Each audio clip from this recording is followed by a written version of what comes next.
Hey, Beth, it is so great to meet you and welcome to the NTM Growth Marketing Podcast. Thanks for having me. I think what you've been doing over the last decade at Budget Bytes is truly phenomenal. I've experienced it myself and using your recipes. I actually discovered you on a podcast you're on with Bigger Pockets Money Oh yeah. Oh yeah. a Cool. few weeks back. So just love what you're doing. And today we're going to be talking about all about marketing. And like I mentioned before, I think you're downplaying a little bit how much you truly are a marketing genius and what you've been able to create with your online community.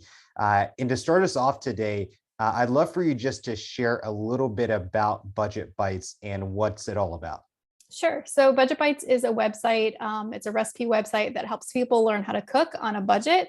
And it started as something I was just doing for myself. And this was back in like 2009. Mhm. And because I was having budget issues myself, and I didn't want to sacrifice the quality of my food because I knew that would probably cost me more in the long run. And it's just been going strong ever since because I think there are a lot of other people in this country and the world that need that type of information, just like I did. And so I've just pretty much dedicated the last decade plus to this project. Yeah. What does your day-to-day look like running the company? Um, it's a little bit different day to day. So generally I have two different types of days. So I'll have some days where I'm in the studio doing recipes, cooking, Mhm. photographing, video, making reels, things like that. And then other days are more like office days where I'll be catching up on writing blog posts, editing photos, doing admin work, all that sort of Mhm. thing. But every day there's always a little bit of like email, answering comments, just basic housekeeping Mhm. type work. I've always been amazed at people who can create recipes. And I say that because if I go to Trader Joe's, I'm probably just going to get the frozen food and Yeah. heat it up. So for you as the one who's creating these recipes, what does your creative process look like to come up with these originals? So it's like anything that's creative where it's a muscle that the more you exercise, the easier it becomes for you to create something. So a lot of times I'll start with what am I craving that week, or maybe Mhm. what's on sale that week, that ingredient. And what are some interesting flavors or ways to prepare it that I haven't done before? Or I might be taking a recipe that I made in the past that I really liked and trying to rework that with new flavors or new ingredients. That's a really easy way to come up with something new. Sometimes I'm trying to recreate something I had in a restaurant, or maybe something that I noticed in the frozen aisle, those frozen meals that you said you like to get from Trader Joe's. Like, can I make that at home for cheaper? Let me see if I can do it. Mhm. So there's a lot of different sources of inspiration. But I can definitely say that even after 13 years, I have never run out of ideas, and I still have a long list of things I want to try. Do you ever do market research with your community and maybe see what they're saying in comments or maybe even search on Twitter of what might be trending or just conversations people are having? Yeah, definitely. That's a huge part of it. So, even after all this time, I still go through all of the comments on the blog and on all the social media channels every single day myself. A lot of people outsource that, and I've tried it before, but I found that when I do that, I become so disconnected from the audience that I don't know what the audience needs or Mhm. wants. So, just by reading those comments really quickly every single day, I can stay on the pulse of what people like, what they're looking for, what struggles they're having that I could hopefully provide an answer for. So that's such a really, really important piece of the puzzle, Mhm. just making sure that you're interacting every single day with that community. Mhm.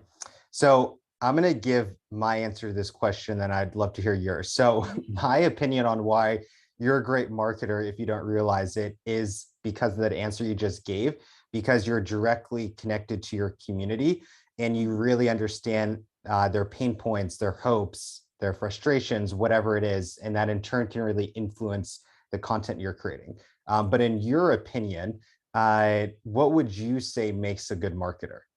Yeah, I actually agree with you 100%. So I think it requires a very deep understanding of your audience and of the current state of the world, even. So, in Mhm. addition to really listening to the audience to try to find out what they like, what they need, and what they're looking for, I have to take into consideration what is happening every single day. Is, Mhm. is the weather bad? Is, there a grocery shortage? You need to stay on top of the emotional state and the financial state in our case, because it's all Mhm. about budget of the audience and the people around you. So you can really just like really home in on the exact, I don't know how to say it, but their exact needs and wants, Mhm. and just meet them where they're at, basically.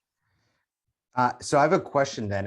If we flash back in time, March of 2020, when we thought all grocery stores might be shutting down, we were all stocking up Yeah. just on random stuff. I'm just curious, what was your content like right when the pandemic hit? So at first I was just kind of frozen and just in shock myself. So I wasn't able to create a lot of content. Mhm. So I didn't know what to do. I mean, I was in an emotional state and I couldn't really focus on work. But once I kind of like got myself together, I started creating some emergency content. So I created I think it is either 1 week or 2 week. I think it was a 2 week meal plan that I gave away to the audience for free. And it used mostly pantry staples. So Mm. things that don't go bad quickly. So canned good, dry goods, the vegetables that can stay good in your pantry for a long time, like potatoes and onions and things like that, because I really wanted to serve our community, Mhm. because I knew that I had knowledge that would help people get through this time. So I created that, and then I Amazing. also ended up creating another blog post that was just like a huge, almost like an index of recipes on our website that use those pantry Mhm. staple items, just so that when people did get their groceries, they could, make stuff using them without having to go back to the store Mhm. for a couple of weeks, because at that time we were all afraid to leave the house. What's the conversation been like in the last handful of months with rising prices and inflation? Is your community freaking out right now? And how are you, in the same way, being a resource for them? Yeah, everyone's definitely having a hard time, and I think everyone's a little bit in shock. So I'm trying to come up with recipes that are just really, really focused on the super inexpensive ingredients. So I've been using canned beans a lot. I've got Mhm. one coming up probably in the next week. That's literally just like cabbage, rice, and beef, and like a little bit of Nice. ground beef. And it's really simple and it's really good. And I know that a lot of people can make that and fill their bellies without a lot of money. I've been doing some research on recipes from the Great Depression. I got this really cool Oh, cookbook. that'd be such a fun, Yeah, well, in a weird way, that'd be a fun like date night to have. yeah, it's really interesting. I've done a couple TikToks and reels about it. The recipes are definitely Mm. not usable for us today in their original state, but they have inspired me. So Mm. it's been interesting. Uh, I didn't realize actually you were on TikTok. I didn't find that connection point. Tell me a little bit about why you decided to join TikTok and what type of content are you posting?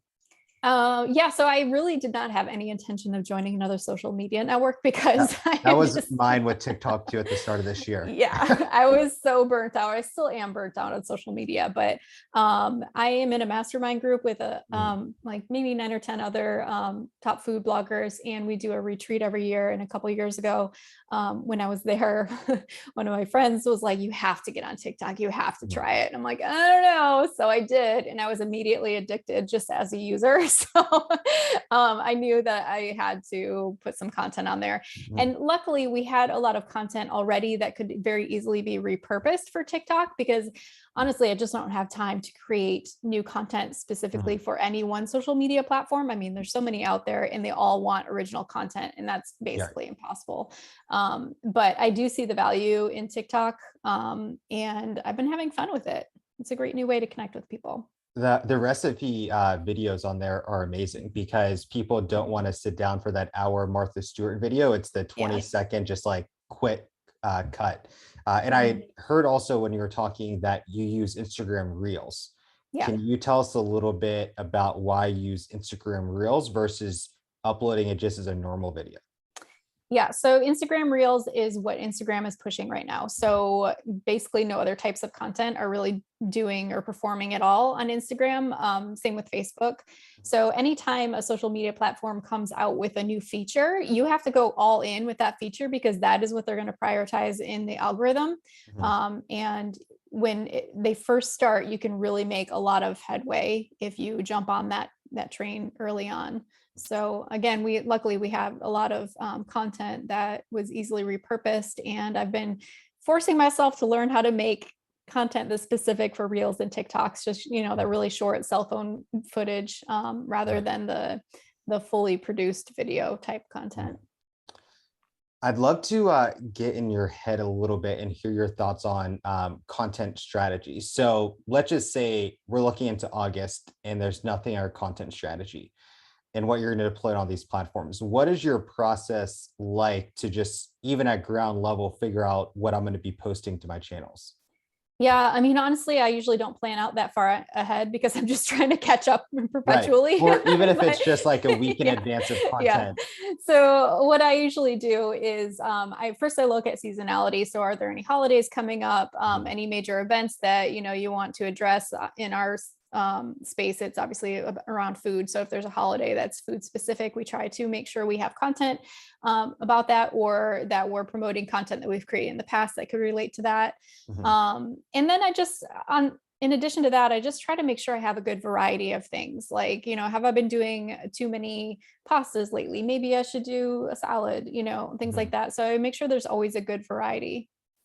Amazing. Is there someone in your team who gives you that feedback, or do you just intuitively know, if you're posting something that's too heavy on salads and you need to spice it up a little?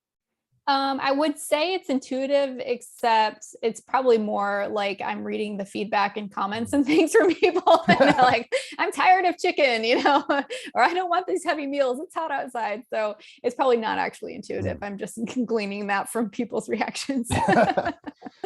So I want to ask one more question around your community management. So I reached out directly on Instagram and you actually responded, which I still see as so hit and miss with brands. So yeah, I'm just guessing you do respond to a lot of messages in direct message on Instagram, TikTok, wherever it is. Can you talk a little bit about why you do that?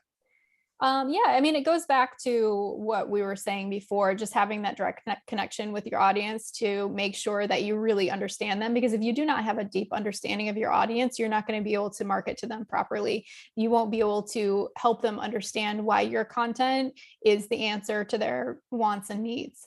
So it's really important for me to read all that every day. Now, I don't respond to every single item because that would take all day, every day. But, if someone needs help with something, or, there's a media inquiry like yours, things like that, I do respond. Yeah.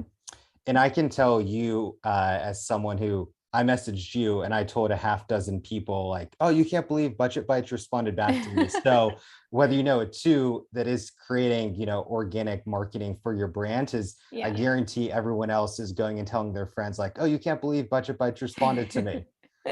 Yeah, I guess I didn't think about that. I mean, yeah. And honestly, I tried to stay away from content that's going to create a lot of direct messages, because it is very easy to get overwhelmed with them.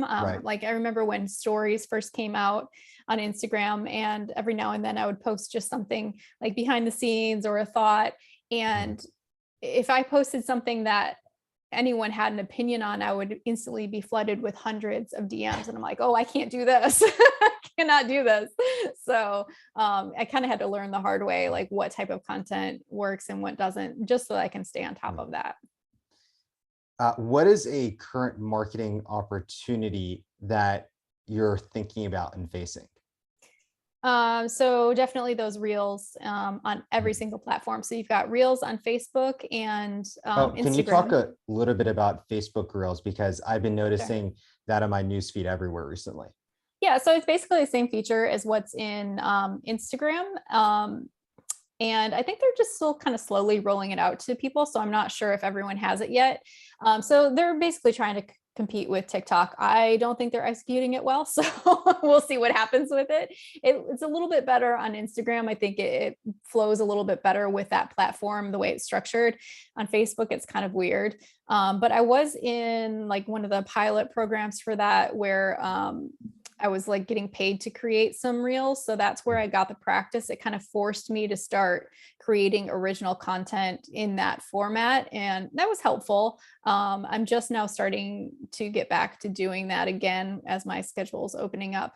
But yeah, like I was saying before, anytime there's a new feature, you have to jump on it and go all in. And that's how you grow on those platforms. So for instance, when Reels was just introduced to Facebook and Instagram, anytime I had a reel that performed well, which was a lot of times since they're pushing that in the algorithm, my followers, like normally I'll get between 0 and 100 followers a day, but if I had a reel that was going viral, it would be more like 1,000 new followers a day. Yeah. So that's why you really need to jump on those new features when the platforms launch them. So that's been your secret sauce to growing your community. When there's a new feature, you understand that and you create viral content. Is that? Well, I've only learned that in the past 2 years. So it's definitely helped in the past 2 years. Yeah. On the flip side, what's a marketing challenge you're experiencing right now? And it might be the same answer of Reels, but I'd love to hear what's a challenge you're experiencing. Yeah, it is the same answer, but I'll explain it a little bit differently. It's not just Reels itself, but the fact that the platforms change so often. So you might learn one skill, and as soon as you learn it and get good at it, they launch something new and their algorithm changes completely. So all of a sudden, something that you were doing that was getting you 1,000 new followers a day is not working, and you're getting 0 new followers a day, and so that can be really frustrating, and it's definitely a roller coaster. It'll keep you on your toes. So sometimes I like that. Sometimes it's just tiring. Yeah. Tell us about a marketing fail that you've experienced and why did it happen? Yeah. So when was this? Maybe 3 years ago. We launched a set of PDF meal plans for purchase, and I was working with a marketing specialist at that time, and she was awesome. And she was like, okay, you need to do, all these Facebook lives, and my other clients are doing them and they're fantastic. So to put this in context, Facebook Live was the new feature at that time. So Right. it basically was what Facebook Reels is now. It's what they were pushing. And I was like, oh, I really don't want to do Facebook Lives. I hate doing live stuff. But, she talked me into it, and it was just an epic failure. It's just not me. So I think you always have to take into consideration who you are, what your strengths are, and try to work with that too. Don't try to do something that's just totally outside of your comfort zone. Yeah, it doesn't work well. Are you on camera a lot during your content, or is it more of the food is the content? I try to keep it exclusively food. Mm-hmm. So I'm a really private individual. I don't like sharing my life on the internet with strangers. And so I don't tell stories about my life, and I don't want the brand to be about me. I want it to be about the food. It's there to help people and not to sell my life. So I stay off camera as much as possible. Awesome. Yeah. Tell us a little bit about a marketing campaign that you're really proud of. And if there's any insight that you could share on why it was a success, I'd love to hear that too. Sure. So recently we added something to our weekly newsletter. So normally we do a weekly newsletter on Monday that highlights all of the content that was published during the previous week. And we have a huge email list, and I just knew there was a lot more room for us to utilize that it was just kind of going to waste. So we started a midweek newsletter, and each newsletter, it just highlights like a different theme of recipes. So one week it might be all noodle recipes. One week we might do like all cold salads for hot weather, things like that. And people have really been enjoying those and giving us great feedback. They say it's so helpful. And so not only is it great for the users because it's giving them the recipes that they need at that moment, again, that timely, really intense focus on their needs, but it helps us too because it's bringing a lot more traffic back to our website every week. I want to go back to a point you made about you being on camera. And I think this is also a very interesting part of your brand that you typically see on social media channels. It's a little narcissistic with influencer marketing, and it's someone's face just plastered everywhere in every single thing that they do. What advice do you have for people though of how do they figure out if they do want to go that route of being more that influencer in their faces everywhere, or going the approach of you where it's much more about the problem you're solving in the content versus it's not the best show? Yeah, I think it just depends on what type of personality you have. If you love to perform, if you love attention, then you would probably like doing more the style where the brand is more about you. Mhm. And I think that you can, I mean, that's really successful, people that do that. That's what the platforms actually want. So I think what I'm doing is it's kind of against the norm, and I could probably be more successful if I didn't do it this way. But I'm glad that I've been able to still find some success without giving into that, because it's just not for me. Mhm. Um, so So I it's a think, self-awareness people yeah, need to have. yeah. And I Mhm. think if you are going to go the route of not being on your channel, and being more about like a faceless brand almost, Mhm. you have to still consider that the brand still needs a personality of its own. Mhm. So you don't have to share about yourself personally, but your brand does have to have a personality, almost like an avatar that the community can connect Mhm. with and relate to. How would you describe your brand's personality?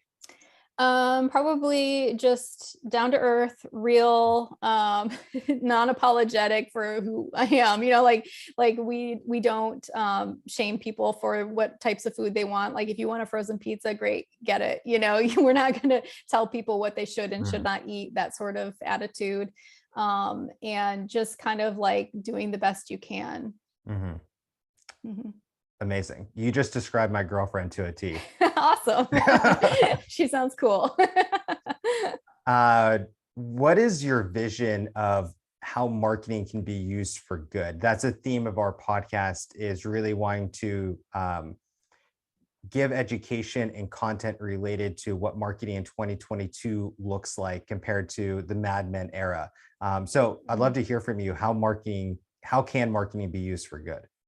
I think if your focus with marketing is always how can you solve a problem for Mhm. people, then you can do a lot of good, because people are always going to be struggling with something. So if you can come up with a solution to that and offer it to the audience, and figure out how to communicate that to them, I think that's an important piece of the puzzle. Then you can do a world of good. Mhm. Just making people's lives easier is an incredibly satisfying thing.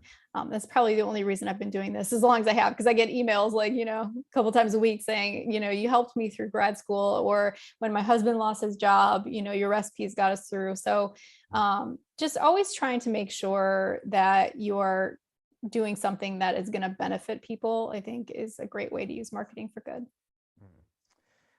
We've been talking a lot about the changing algorithms, new platforms that are emerging. And I'm sure if we did another interview, another 2 years, who knows if Instagram Reels is even going to be a feature on the platform anymore.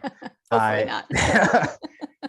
so, in your opinion, how do you think marketing is going to evolve in the ensuing years, whether that's from the type of marketing, from a communication standpoint, technology, Web3? What's your vision of what we're going to be looking at in the next couple of years? So I think what I see happening, it's already started, but I think it's going to go even further, is that social media platforms are going to become basically like the home shopping network. Mm. And so they've already started that in general, right? You see influencers selling products on social media, but I think it's going to go even further, and it's going to be almost like the home shopping network meets multi-level marketing. So you're going to see Mm. every average everyday person, not influencers, also selling products, because all of the social media platforms right now are introducing ways that you can tag products in your posts, whether you're a business or a person, and you can earn revenue from that. So I think you're going to see a lot more everyday people who are not Mm. necessarily influencers, um, using affiliate marketing on social media, and Mm. everyone's going to be selling to everyone. It's going to be crazy. Are you thinking about a Web3 at all for Budget Bytes? So I know almost nothing about it, and I keep trying to read to figure it out, but I'm just like, I can't. It's too much information. But at the same time, I know, like I was saying earlier, you have to jump on those new Mhm. platforms and features early on. because every time you do, it's just almost like guaranteed success if you're an early adopter. Until February, I knew nothing about Web3. I thought Mhm. NFTs were just the dumb monkey photos. Yeah. So I'm only 2 months or 3 months ahead in my understanding of it. But it's pretty remarkable about what's going to unfold in the next decade with that whole world. I'm Wow. at the point where I can tell you NFT stands for non-fungible token, I know but that much too. it doesn't go much past that still for me. So I'm in the Yeah. same boat as you of figuring this world out. Yeah, I heard someone say that NFTs are like the beanie babies of Gen Z or something, or maybe they said millennials. I don't know, but Uh, that made me laugh. that's the analogy. I heard that the bored ape is the beanie baby. So essentially meaning that the bored ape could be useless and go to zero. But Right. the idea of blockchain is going to be here forever in the same way that stuffed animals are still here and forever, but the beanie babies were just Yeah, a blip on the radar. that makes sense. I like that. Yeah, Mhm. cool. So this is our last question for today, and it's actually perfect knowing you and your blog and what you're all about. And the question is, what is the best purchase you made under $100 personally or professionally in the last 6 months, and why? Okay, this is tough. I don't even remember what I buy. Okay, so I'm gonna make a confession. I have a really bad online shopping habit, and I do it. I do it in the morning while I'm drinking my coffee, so my brain is not totally awake yet, which is very dangerous. And so all those ads in my feed get to me. I see some really cool stuff. So recently, I bought some flavored vinegars, Mm, and it's from a company called Acid League, and they're so good. So like, I mean, obviously they have like a regular apple cider vinegar that has maple and it tastes really good. There's like a citrus one, and then there's one that's made with like port grapes and it's amazing. And I like them so much that I just pour some over ice and then top it off with water, and it's so delicious. I'm buying more for sure. amazing. Yeah. Well, Beth, thank you so much for your time today. It was an honor to speak with you, and thank you for appearing on the NTM Growth Marketing Podcast. Thank you for having me. It was fun.